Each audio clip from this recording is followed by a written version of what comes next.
Boa noite, boa tarde, quase noite, mas eu gostaria de agradecer ao professor José Vicente Tavares dos Santos por essa oportunidade de estar aqui compartilhando nessa mesa com a professora minha mãe, o professor Atos, professor José Vicente, a Dandara, que fez um ótimo trabalho de tradução. A gente que estuda, é uma missão, quem sabe o chinês. Eu vi algumas cabeças assim quando ela falava, então eu vi alguns que parecia estar entendendo o chinês. É uma missão de vida, né? Estudar o idioma é difícil. Então, eu vou aproveitar que eu tive ótimas introduções, a minha apresentação vai ser objetiva. Eu pensei em provocar vocês.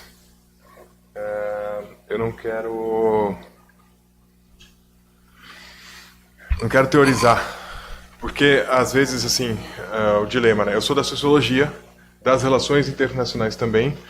Eu dou aula na SPM, dou aula para sociologia, dou aula de sociologia para administração, jornalismo, publicidade, ADM, todos os cursos menos moda. E tem uma disciplina, por ser um coringa, né? Eles me aproveitaram na RI, eu dou aula de estudos estratégicos, então eu estou diante do dilema de entender mais de Índia também, Rússia, China, enfim.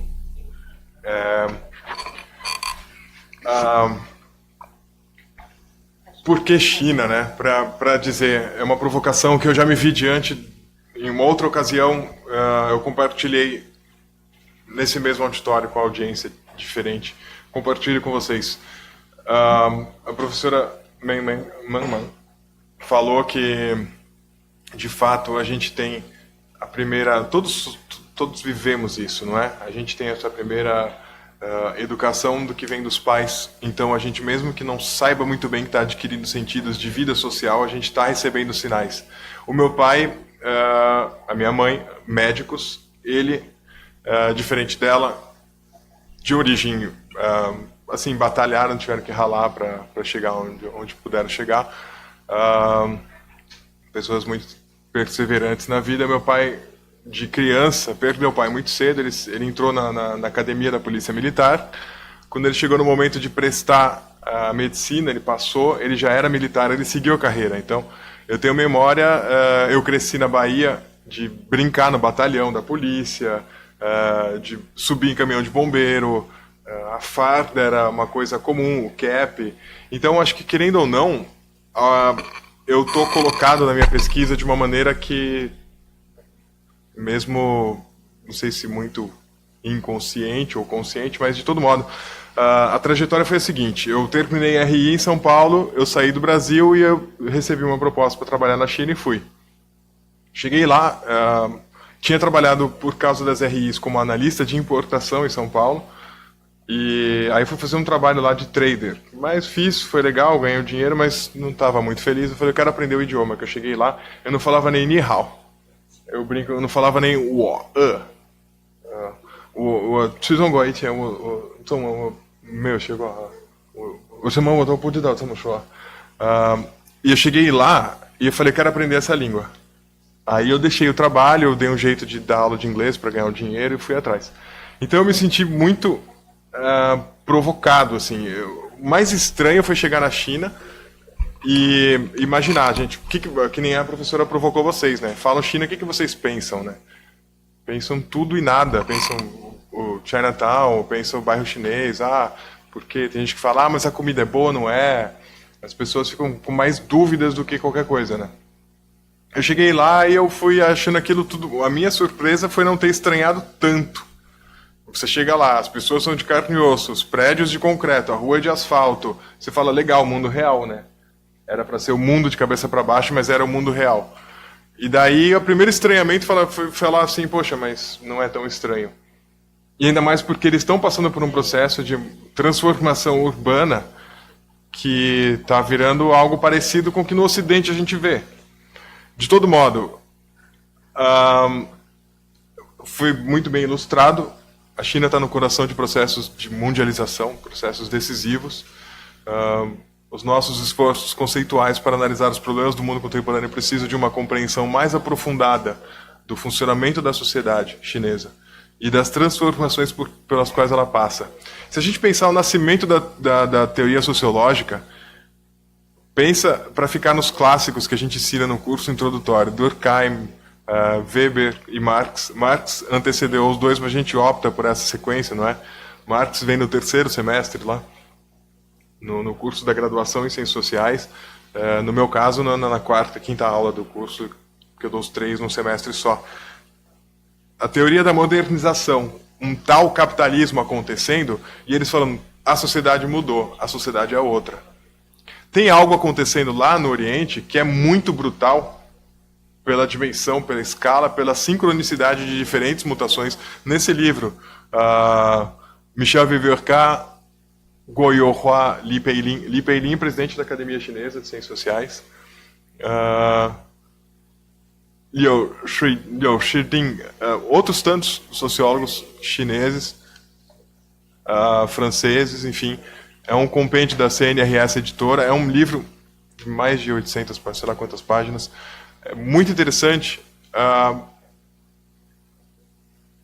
China, mudanças, o mundo ocidental, os países do Atlântico Norte passaram por isso no espaço de 100 anos, aproximadamente, de meados do século XIX até meados do século XX. A China passou dos anos 80, em 76 Mao Tse-tung morre, em 78 Deng Xiaoping assume, toma a decisão, não foi nem dos anos 70, em 78 eles estavam começando a pensar que iam reformar a casa. 80, 90, os 2000, pessoal, 30, 40 anos, sendo muito generoso, 35, 36 anos, 37 anos. É muito pouco tempo. E eles passam por mudanças, a China passa por mudanças que eles saem de uma situação de uma sociedade rural para uma sociedade urbana. Isso está contemplado lá, não sou eu que digo, né? De uma sociedade de economia planificada, estilo soviético, para uma economia de mercado. E de uma sociedade chinesa para uma sociedade mais parecida, né, com isso que a gente tem aqui no mundo ocidental. Meu Deus do céu, né? Só pela provocação intelectual, se o capitalismo pensado no mundo ocidental, na Alemanha e França, para falar dos 3 clássicos, suscitou tanto debate acalorado sobre o fenômeno humano, por que será que a gente não poderia ter o mesmo tipo de inquietação intelectual, de olhar e falar, poxa, não é que a gente vai reinventar a sociologia só de olhar para a China, mas a gente tem fenômenos humanos lá que não necessariamente vão refletir exatamente o que a gente conhece como os fenômenos da nossa sociologia de matriz. O pessoal brinca, né, que em algumas universidades do Brasil, quando chove em Paris, o pessoal abre o guarda-chuva aqui na sala de aula, porque é muito reflexo de um mundo europeu, de um mundo francês, enfim, provocações. Aqui, esse mapa do ateliê de cartografia da Sciences Po, Sciences Politique, a concentração demográfica. Se a gente vai falar de fenômeno humano, olha o fenômeno humano naquelas paragens. É uma missão de vida, né? Teria que morar lá e viver, sei lá, quantos anos e só estudando idioma, para conseguir chegar ao nível de maestria. É muito difícil, mas de todo modo é uma provocação. Essa é a foto do bairro de Pudong nos anos 90. 94. Shanghai, a cidade. Aquela Pearl Tower é uma torre de televisão. Quem conhece Berlim Oriental vai ver algo parecido. Não é parecido, mas tem a mesma proposta. É a famosa isca imobiliária, não é? O governo bota aquilo lá, parece um foguete espacial. Eles estão passando uma mensagem. Estão dizendo para o mercado, olha o que eu quero dessa área. Eu quero investimento intensivo em capital. E o que aconteceu? Essa foto acho que é do meados para a segunda metade dos anos 90. No começo dos anos 90, aquilo tudo era terreno baldio. Você vê que lá para o fundo de Pudong, por que chama Pudong? Huangpu é o rio. A margem Xi, é os pontos cardeais, né? Norte, Beijing é a capital do norte. Nan é sul. Nanjing é a capital do sul. Nanjing era a capital quando os nacionalistas foram derrotados pelos comunistas. Os comunistas transferem a capital para Beijing. Paxi, Brasil. oeste, Tong, leste. Zhongguo. Zhong é centro. Guo é o país do centro. País do centro do quê? Do mundo. Esse planisfério aqui, que a gente estuda, as crianças, nós todos no Brasil, estudamos, o centro do nosso mundo é Greenwich. As nossas subjetividades são calcadas numa representação de mundo em que nós não estamos no centro. Os chineses não, eles educam as crianças, eles mostram a convenção Greenwich, tem lá, vivi lá 2 anos e cansei de ver nas lojas de livros, o planisfério que a China está no centro, e faz todo sentido. Não é que precisa esquecer a convenção, não, vamos ensinar os dois, ensina o país onde a gente nasceu. O centro de gravidade de vocês não é o umbigo de vocês? O centro do mundo de vocês é Greenwich, não é o Brasil. Provocações, tá? Não precisa ficar bravo comigo, mas...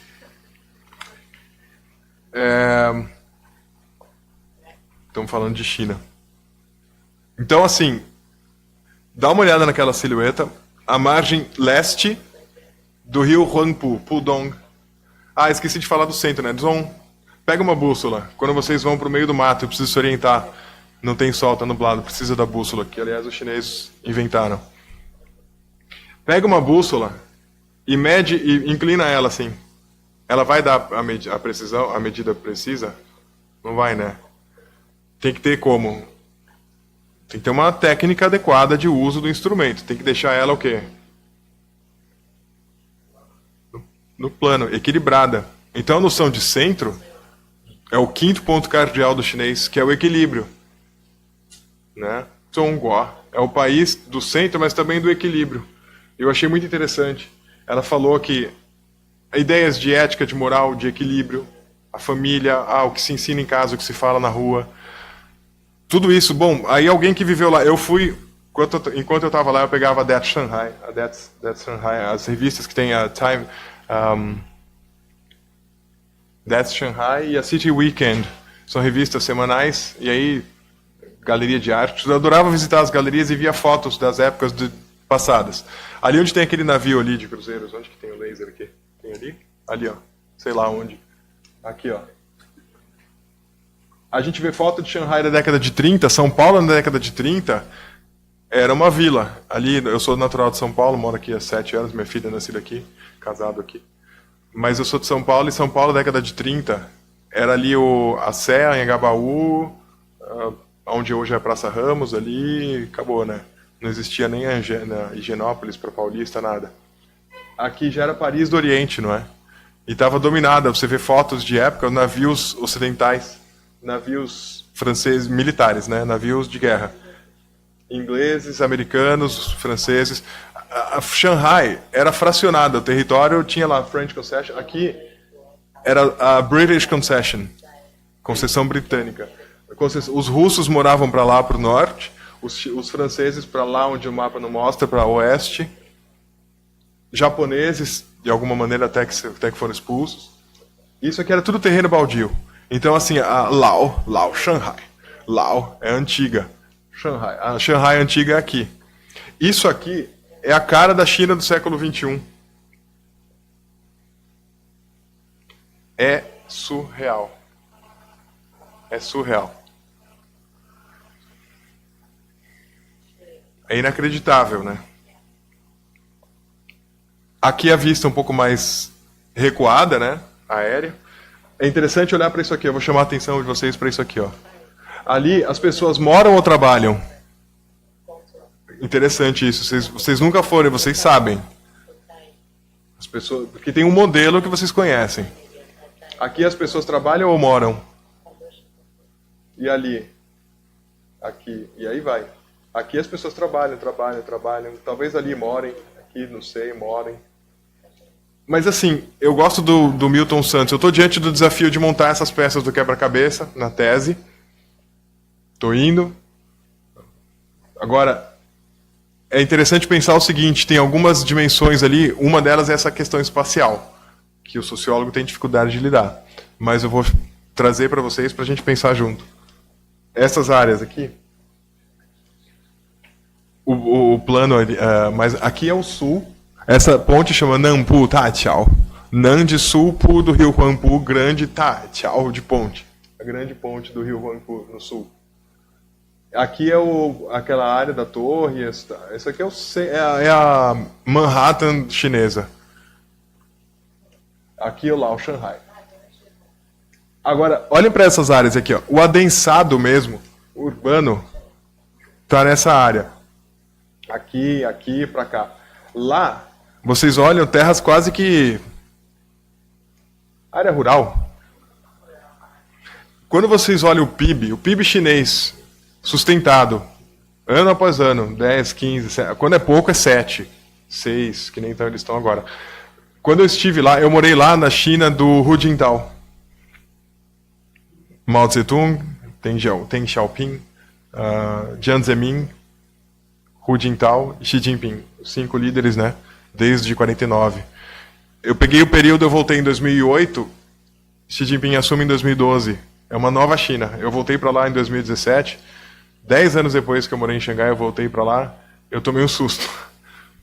É sensacional, é muito rápido. A gente não tem ideia. O Brasil está parado. O Brasil corre para trás. Os chineses não têm tempo a perder. Eles são obstinados. Enfim, mas tem, ó, a imagem virado o ângulo, né, para vocês verem que até onde as vistas alcançam, você tem o desenvolvimento urbano. E é uma área monstruosa que, se vocês me permitem um segundo voltar, daqui, ó, até aqui, para você andar, você não sai daqui e não em menos de 3 horas andando você não chega aqui. A distância é muito grande. E o espaço geográfico, essas terras que não são construídas, são os espaços do PIB, né? Vocês falam, o PIB cresceu, o PIB cresceu. Eu vou provocar vocês com imagens que, até aqui, são imagens que eu colhi da internet, não são minhas. Para baixo aqui são fotos minhas. Isso aqui de quando eu morei lá. Olha o que era a malha do metrô em 2007, quando eu tirei essa foto. Eu estava com o cabelo preto ainda, tinha 26 anos. Eu estou com 36. Eu morava aqui próximo Opa, desculpa. Eu morava próximo daqui da... na Anyuanlu, Shanxi Beilu, Kaojin Anyuanlu. Tem aquele Jade Buddha Temple. Eu morava ali no Jing'an Temple, Jing'an District, uma área legal. Tinha esse metrô, 1, 2, 3. Isso aqui apareceu quando eu morava lá. Esse aqui não era nem completo. Olhem para lá. Agora olhem essa. A cada ano muda. Todo ano tem mais uma estação. É surreal. A gente está falando de 10 anos. O Brasil, há quanto tempo que eles estão prometendo metrô aqui? E que sirva de modelo a toda a terra, né? Eu sou gaúcho de coração, moro aqui, minha esposa e minha filha. Mas eu acho que a gente tem que virar a chave, né? Essa foto eu que tirei. Essa foto era saindo da minha casa. Eu gostava de frequentar aquela Shanghai, na Mogan Shanlu. Tem uma galeria de arte lá, eu gostava de ir. Era bonito, tinha café, tinha coisa para fazer. Sabe, tá vendo? Aqui, eu quando olhava essa foto, quando eu tirei, sabe o que me chamava a atenção? Isso aqui. Sabe que 10 anos depois, alguma coisa nessa foto me chama a atenção, que é isso aqui, ó. A mesma foto. Eu voltei para lá depois de 10 anos e eu tomei um susto, porque essa coisa aqui ficou mais nítida para mim. A gente precisa de 10 anos para ver o que não está lá. Essa foto eu tirei do alto de não sei que prédio lá, que fui e tirei essa foto. Aqui eu fiz uma brincadeira que eu coloquei a mesma foto em cima, porque ela tem baixa resolução.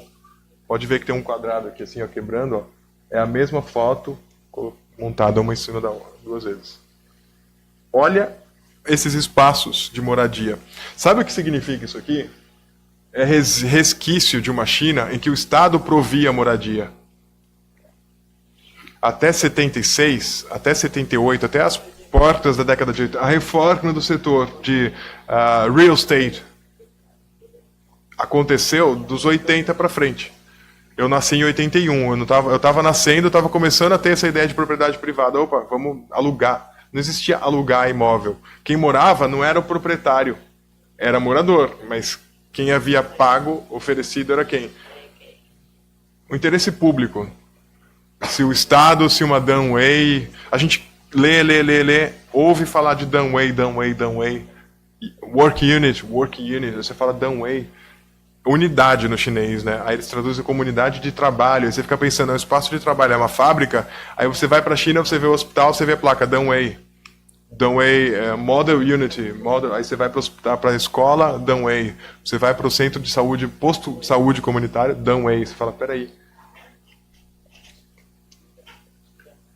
A imagem lá do alto, a gente olhava essas moradias, essas casas baixas, não é?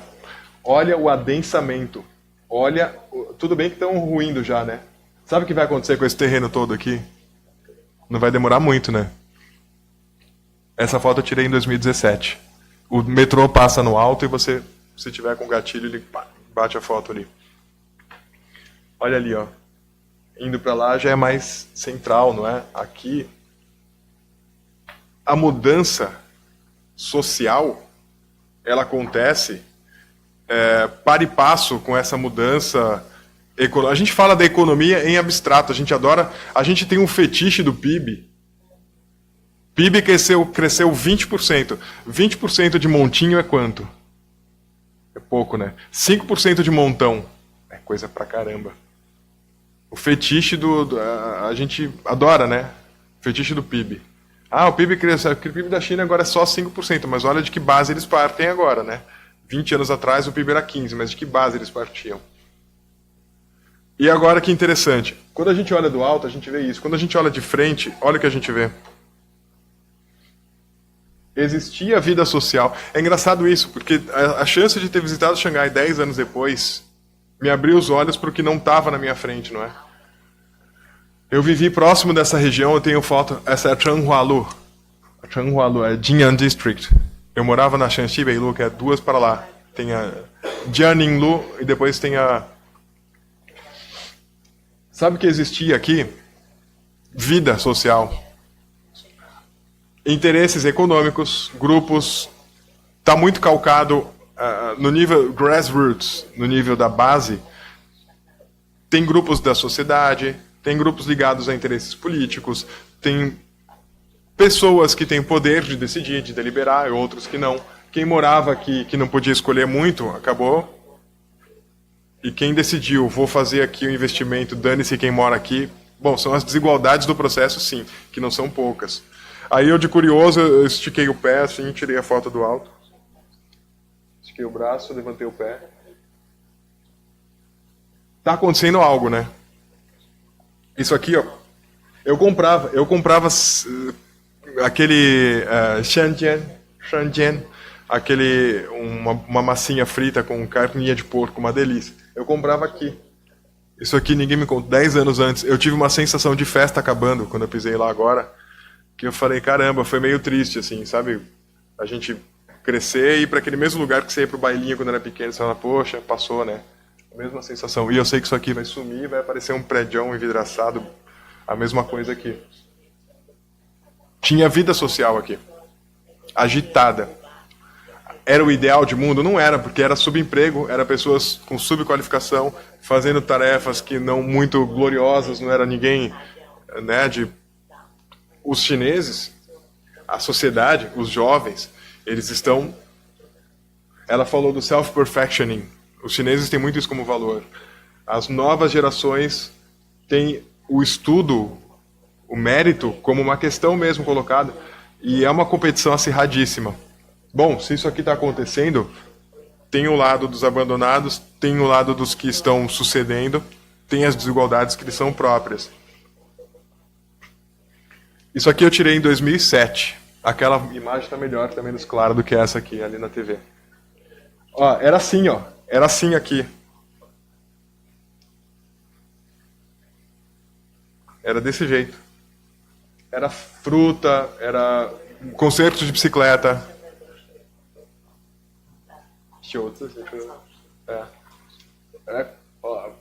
Tudo bugigangaiado. A gente brincava que se quisesse uma cópia do Windows, você ia ali e comprava.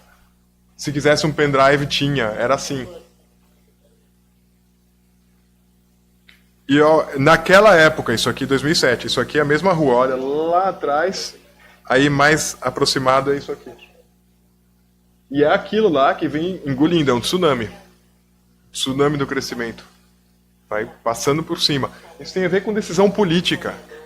Isso tem a ver com aquela lógica de escolha de vencedores. E agora, diante do desafio de ter que dar disciplina, estudos estratégicos Rússia, Índia e China, eu me vejo diante do desafio de aprender sobre Rússia, sobre Índia, sobre China, eu estudo há mais tempo. O interessante é ver que a China, a Rússia, a União Soviética, 89, e aí a Federação Russa, de 91 para frente, eles fizeram uma escolha que a China, em 78, já foi manejando. A Rússia veio aquela teoria que diferentes leituras do mesmo fenômeno, não é? Tem aqueles que dizem que não, tem que ser a teoria do choque, do Big Bang, boom, de uma vez só. Os russos fizeram assim. Em 91, a Federação Russa. Em 98, uma baita crise financeira. Os chineses foram fazendo o quê? Flexibilizando o preço das commodities. Primeiro eles começaram com as indústrias nas zonas rurais, que eram Township and Village Enterprise, TVEs.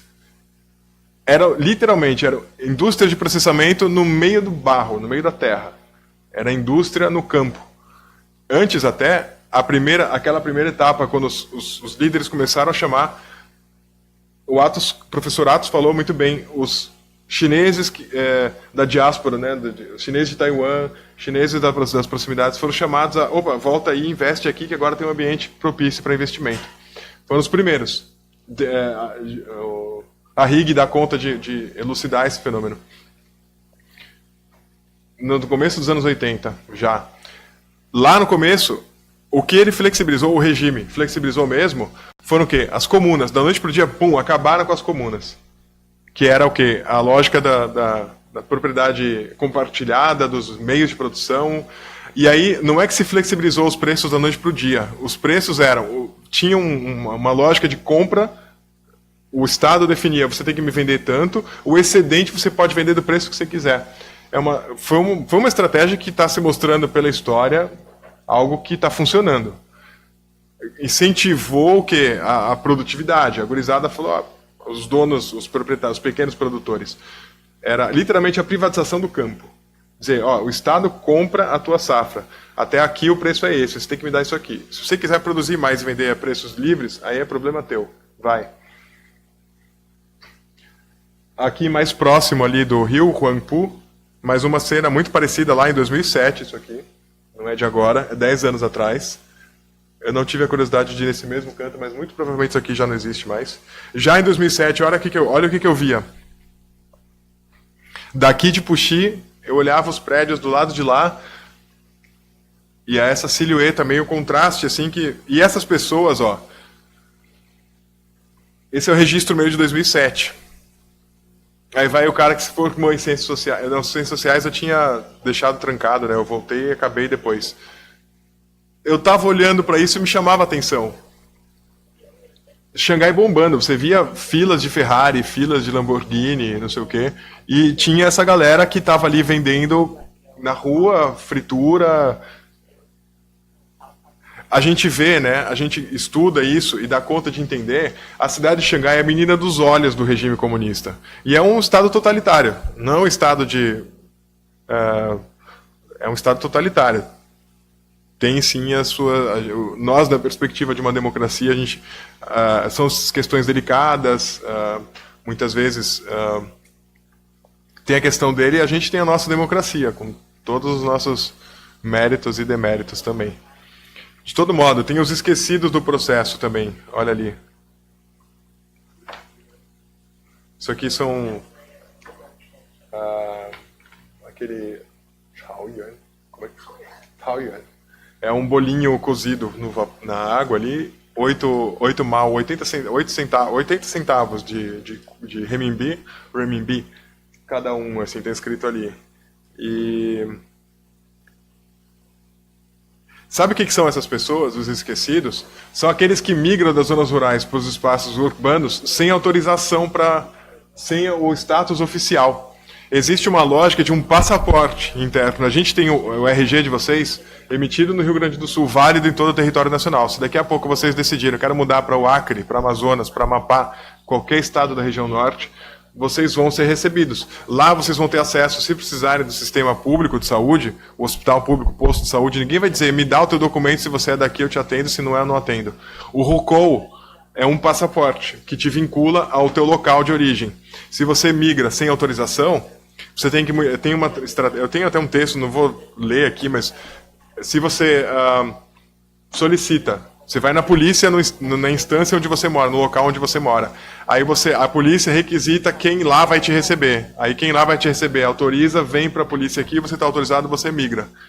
Se você migra a despeito desse sistema, cai num limbo que eles chamam de ants, eles chamam de as formigas, que são essas pessoas que vivem nos espaços urbanos com o rural. É sinistro. E é um problema do controle social deles, né? É triste, são trajetórias dramáticas de pessoas que estão ali em condições também de subemprego. Aqui eu fiz a mesma brincadeira, a minha foto eu fiz uma preencheu o fundo do slide, a outra eu coloquei em cima, botei esfumaçado e ficou a foto sobreposta. Mas é uma foto só. A transformação econômica de uma economia planificada para uma economia de mercado produzir impacto na organização, na estrutura da vida social. Eu não gosto, eu pessoalmente, eu discordo quando alguém diz que a China é um capitalismo. Não é. A minha opinião pessoal, não, eles não vivem um capitalismo. Primeiro que eles mesmos se definem na Constituição Zhongguo Tese de Shouhui. Zhongguo é a China, Tese é special characteristics, característica especial. De é o possessivo, Shouhui Zui. Shouhui é a sociedade, Zui é o ismo. O que é o Shouhui Zui? É a precedência ao coletivo, não é a ideia do comunismo, do socialismo que tem Lógico que eles estudaram o pensamento social originado no mundo europeu. Estudaram. Mas não é a mesma coisa que aquele socialismo que a gente reza na cartilha, quem reza e diz amém. Não é a mesma coisa. É uma visão de vida em que as relações econômicas existem, mas a precedência é do social. As relações de compra e venda existem, mas a precedência é do social. As relações familiares existem, mas a precedência é do social. Eu até esbocei aqui entrar no mérito das questões do Dunway. Dunway foi a provocação que eu deixei. As demais, porque eu separei, eu juro. Eu fui separando fotos. Quando eu vi, tinha 1000 que eu tinha separado. Aí eu falei, ferrou, né? Aí eu estava botando nos slides, já deu 64, com 2, 3 de texto. Só o texto que tem isso aqui. O que é essa Dunway? Quando vocês olharem aquela topografia, aquelas moradias que estão desabando, estão ruindo, aquele é resquício de uma época que o Estado, de Mao Zedong ainda, que o Estado provia, o Estado provedor, o welfare state, a lá, e o Zhongguo Tese da welfare state. Que era o quê? Não era exatamente o orçamento público, está lá, o governo federal, como é um Estado único, não tem entes federados, né? De cima a baixo é a humanidade, mas tem as divisões departamentais, provincial, não sei o que, não sei o que, não sei o que. Não é assim que os caras lá de cima repassam o dinheiro, não. É assim, nas bases, arranja um meio de se financiar, meu amigo. As Dunways eram unidades de trabalho, espaço de fábrica, espaço de hospital, espaço de escola. Até hoje você vislumbra, passa lá, Model Unity, Wanming Dunway. Tem as plaquinhas assim em Shanghai. Model Unity. O que é essa ideia de unidade? Se eu chegasse aqui e falasse, antes do início das reformas, praticamente todos os trabalhadores estavam organizados como parte das chamadas Dunway. Fábricas, escolas, hospitais, moradias. Percebe, pra gente não fica o registro, a gente não capta. Peraí, Dunway, o que é Dunway? É unidade. Unidade, fábrica, escola, hospital, moradia. O que fábrica, escola, hospital, moradia tem em comum? Nada, então não entendi. São comitês de bairro. São comitês de bairro. Nos regimes, na União Soviética tinha... Né? O professor José Vicente, que conheceu a Rússia soviética ainda, já me relatou essa experiência. Perfeito. São comitês de bairro. São espécies de colegiados coletivos. A vida nos espaços das cidades, em todas as cidades da China, fazia até o começo dos anos 80, acho que, sei lá, 40% da população chinesa. 35%. Todas as cidades, todas, sem exceção, os chineses que viviam na cidade viviam em Dunway. E Dunway era o espaço de organização da dinâmica do trabalho, da provisão de bens, não existia comprar fora, a Danway fornecia. Então eu até brinco, se eu estou lá na CIS Brasil e alguém fala, de onde tu é? Eu não digo, eu sou do bairro de Jardim Botânico, não, eu sou da Danway do Jardim Botânico. E muitas vezes isso era associado a questões identitárias. Uma Danway gozava de mais privilégios, mais recursos, mais isso, mais aquilo. Opa, então essa pessoa é poderosa. Aquele lá, esse daí é meio lascado, meio mal de vida. Então, questões identitárias associadas à ideia também de pertencimento a essa Danway. Suas funções numa economia planificada iam além da organização da produção. Como instituições, serviam como efetiva extensão do aparato estatal para funções de organização e controle da vida social sob o regime maoísta. E muitas vezes com discricionariedade, como a lógica do Partido Comunista, que permeava toda a sociedade. Ainda tem gente que se assusta, que diz, eu estava num congresso, o professor Tom Dwyer fez o convite, eu fui para Johannesburg por um evento para falar dos países BRICS. Lá eu estava falando aqui no Brasil eu falo da China, lá fora eu falo do Brasil. Aí, a universidade no Brasil. Bom, aí o guri de 22 anos, o menino, chinês, ele falou, sou filiado ao Partido Comunista. O pessoal regalou o olho, assim, falou. Aí eu, muito tranquilo, eu já conhecia, sabia que era assim, já tinha morado lá, as pessoas se filiam. É um espaço de... um aqui é filiado ao Partido XYZ, o outro faz o curso não sei que escola, aquele ali é filiado ao Partido Comunista. É uma instituição da vida social também. Naquela época também. Só que essas instituições, esse espaço, se prestava o papel de governamentalidade, né? A la Foucault. Controle de práticas, controle de corpos. Então as coisas iam muito imiscuídas. Era um Estado cuja polícia era uma polícia ideológica também. O que você dizia, se você era contra o regime, se não era. Vai dizer, hoje é assim. Eu vivi 2 anos na China. A sensação que eu tinha é que você tinha uma liberdade grande, grande. Eu acho que se alguém ousar desafiar a autoridade do regime, vai estar em maus lençóis, não é? A gente vê. É o sistema que eles adotaram. No Brasil, o pessoal brinca de... Enfim, eu não vou entrar no mérito, mas... brinca de tirar presidente, quando bem quer, enfim... Tem democracia. Acho lindo, eu prezo, mas a gente tem que relativizar. Vamos apontar o dedo e dizer aquilo não é democracia? Pera lá, tem algumas dimensões. O fato de eu ser filho de um policial, eu chego na China, algumas coisas chegaram a mim, mesmo sem eu querer, e eu... que eu fiz de errado, né? No meu AP, eu olho no olho mágico, tá lá o cap, não sei o quê, eu falei, polícia. Aí ele abriu muito tranquilo, falou, não, o policial não falava inglês, aí veio o rapaz traduziu, não falava nada de chinês quando eu cheguei. Não, é que você tem que se registrar. Tem que ir na delegacia de polícia, tem que se registrar. Ninguém passa incógnito. Se você mora aqui, você tem que ir na delegacia próxima e registrar. O que é registrar? Nada, falar, oi, tudo bem, como vai? Meu nome é Vitor, meu passaporte é esse. Aí ele anota, muito obrigado, ele te dá um recibo. É uma atividade burocrática. Mas quem tem incumbência de fazer esse registro, household resident, esse household é o eu estou pensando alto aqui. É um tipo de controle de nacionais e de estrangeiros. Todo mundo precisa ir lá e prestar contas. Estou morando aqui. Se eu mudar, eu tenho que ir de novo na outra lá dizer eu mudei para cá. A Danway, antes, resolvia isso porque era uma população imóvel. Era uma população que nascia aqui e morria aqui. Quantos anos? Dos 40 até os anos... Durante 40 anos, 4 décadas. Não existia mercado, real estate market. Aluga aqui, vende aqui, compra lá. Então, a Danway se refere de modo geral, a unidades do espaço urbano, em torno das quais gravitava a vida social no período de Mao Tse-tung. Ou Mao Zedong, para quem preferia o pinyin da China continental. Trabalhadores e suas famílias, população urbana chinesa em geral, estavam organizados nas chamadas Danway, termo também traduzido como Work Unit. Essas Danways são reminiscências e já não existem mais como tal, como estrutura de governamentalidade. Se fazia um controle social com base nisso, que hoje em dia, quando a população é imóvel, um tipo de sociedade própria das sociedades modernas, você tem o teu trabalho, você vai para o teu trabalho, volta para casa, enfim, aquela coisa. Então eles reformaram as instituições policiais, inclusive, as instituições de controle social, e eu me via diante de uma situação, essa coisa do cap, do distintivo chamar a atenção, por quê? Porque eu, filho de policial, Meu pai, de manhã, saía com cap, saía fardado, quando tinha uma cerimônia, não sei o quê. E eu, bom, de alguma maneira, o radar, eu vejo, né?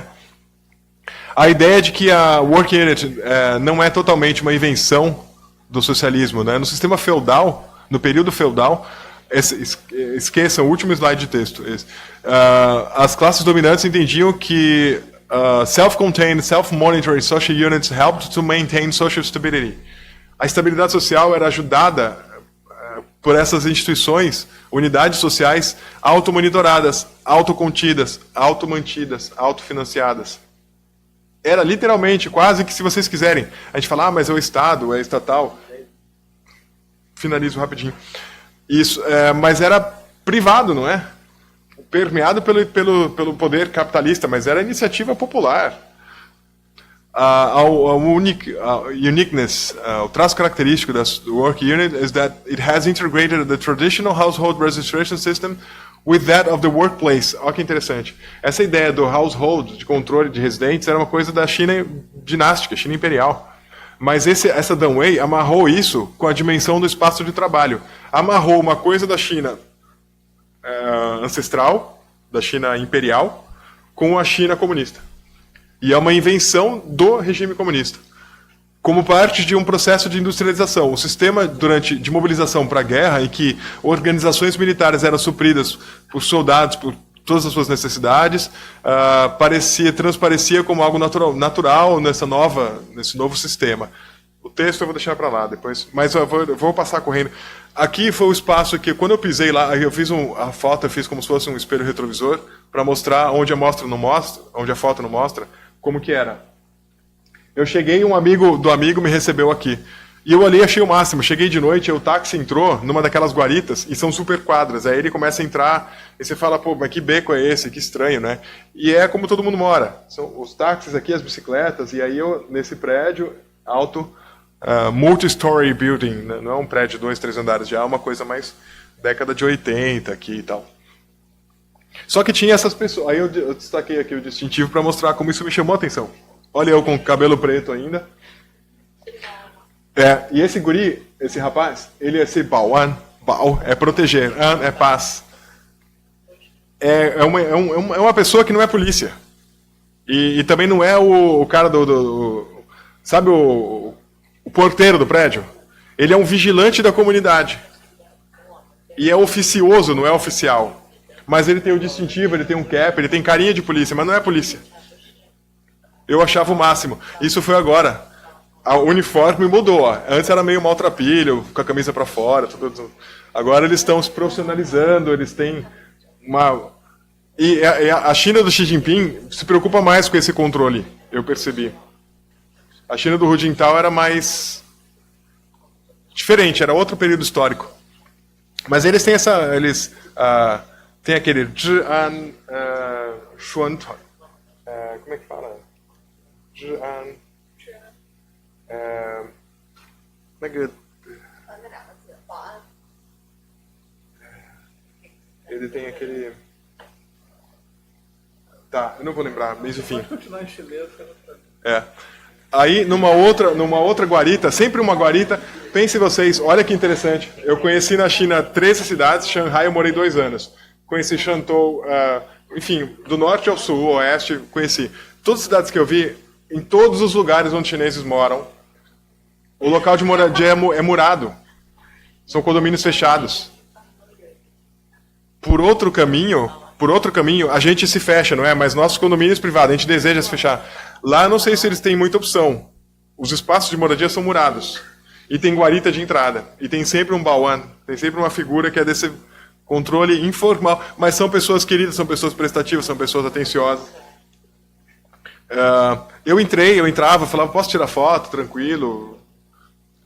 Espaço de moradia. Às vezes, o espaço de moradia é fechado, entra e sai por ali. Às vezes são vias, só que é uma via. O carinha dos Correios foi passando, quando eu estava ali, aí um restaurante para lá, e você vai direto, você sai do outro lado lá. Olha que legal. Aí caiu a sacola, e o Baoan, o rapaz, ele avisou, pegou a sacola, devolveu. Então, é um tipo de préstimo, de estar lá para a comunidade, para ajudar, estar lá para o outro, estar lá também para uma função de controle. Esse aqui não é o policial. Aquela viatura é a viatura polícia, de verdade. E aqui é um Bauan. Eles estão nos espaços de moradia, nos shoppings, nos espaços do comércio, nas praças. Em todo lugar tem. Então não tem como não reconhecer que aqui os gurizinhos são bem novinhos, os guris. Aqui essa Taikanlu é um espaço comercial bem hype, bem bonitinho e tal. Aqui é esse Guidao Bauan. 地铁，地铁那对，单位，地铁。哦，它上面写的是第一个字这么多，轨吧，应该是轨。轨道，轨道Bauan. Gui é como se fosse orbitar. É como se fosse a palavra guidao, tá lá para dizer qual que é o caminho certo. E essa ideia do caminho certo, ela pode ser, pensem vocês, é o caminho certo de saída do metrô, é o caminho certo, não faça isso, não faça aquilo. É um vigília da vida social, é um vigilante.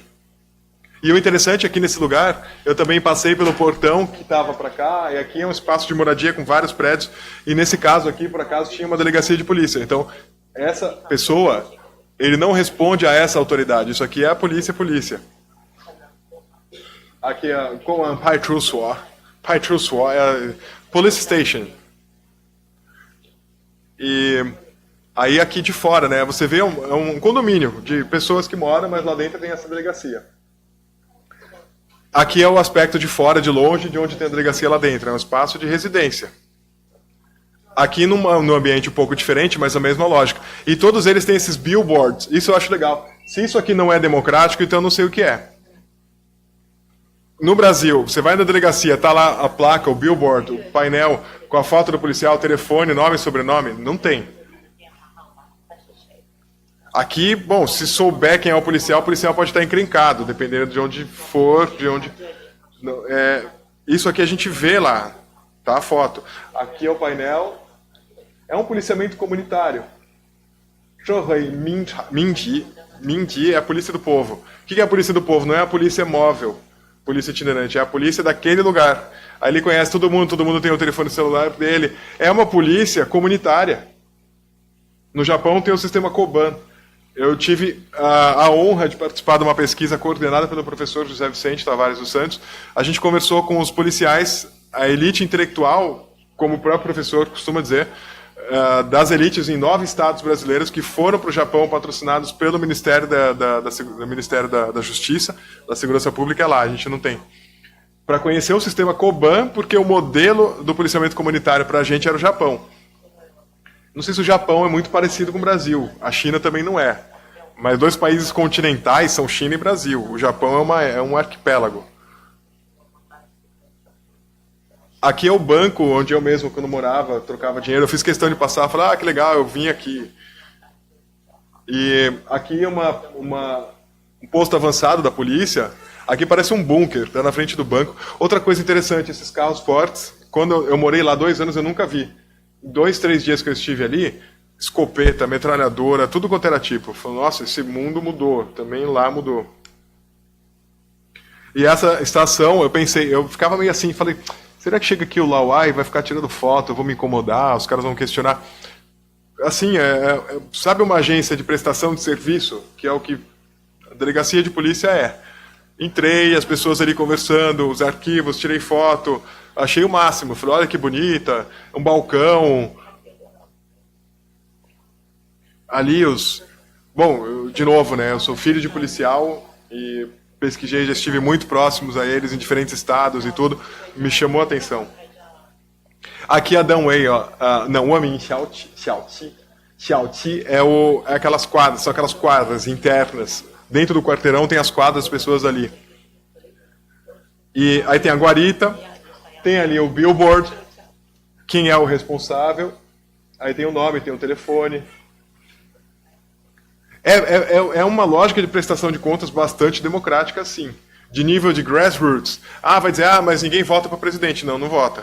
Esse tipo de democracia eleitoral, para a escolha dos representantes na instância mais elevada lá do poder, não tem. Tem um sistema interno de escolha e tal. Mas em nível grassroots, diferentes locais, pode viajar 15 cidades, 20, 30. O professor José Vicente teve aqui nesse ano em Guangzhou, no sul,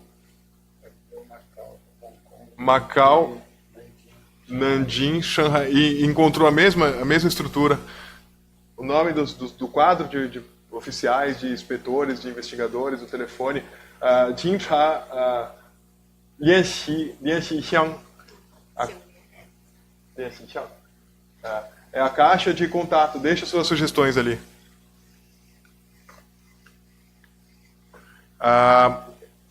5. Então, eu estou finalizando.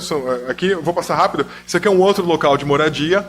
E tem esses billboards. Não é polícia, não é nada. É local de moradia. E tem comitê de residência. Os moradores têm um comitê. E aí tem a mesma coisa ali, a plaquinha da polícia. É um policiamento comunitário.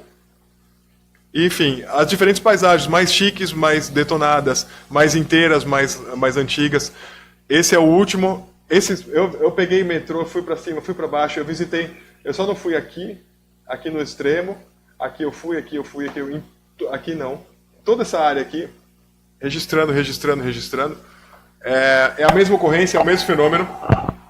São provocações, eu finalizei a minha apresentação, eu agradeço pela paciência e a gente fica com a reflexão só.